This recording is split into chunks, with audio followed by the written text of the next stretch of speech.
For centuries, one of the most chilling and intimate forms of execution was the garrote, a method that relied not on the sword or the noose, but on a simple metal collar and the turning handle designed to strangle a person to death.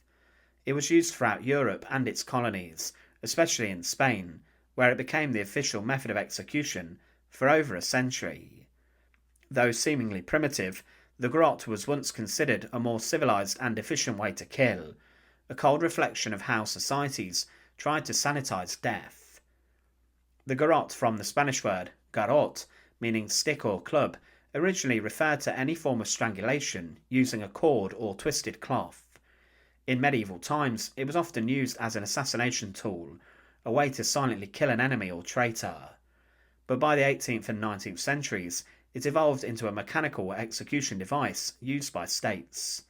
Spain formally adopted the garrote vil, vile garrote, as its main execution method in 1820, replacing hanging. It was seen as more controlled and less messy, particularly for public executions. Portugal, the Philippines, and parts of Latin America, all under Spanish influence, soon used it as well. At first, the garrote looked deceptively simple. It consisted of a sturdy wooden chair or post with an upright iron collar mounted at the back. The condemned person would be seated and strapped in tightly, their arms and legs bound. Behind the chair was the key component, an iron collar connected to a screw or metal rod that passed through the post. The executioner would stand behind and slowly turn a handle attached to the screw. As it turned, the collar tightened around the prisoner's neck.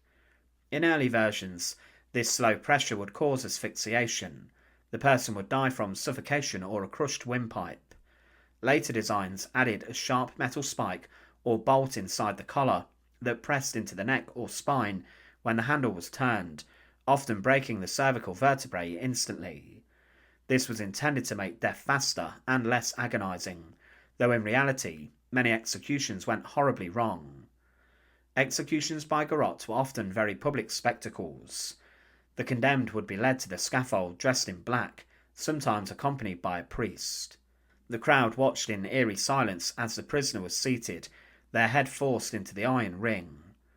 The executioner, often hooded, would stand behind their apparatus and wait for a signal.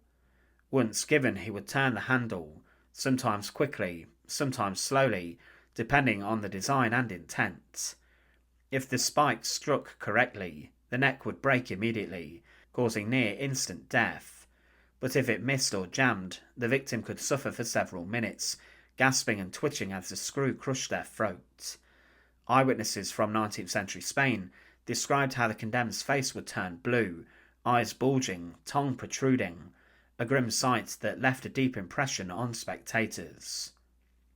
The garrote was used to execute all kinds of criminals, from murderers to political dissidents.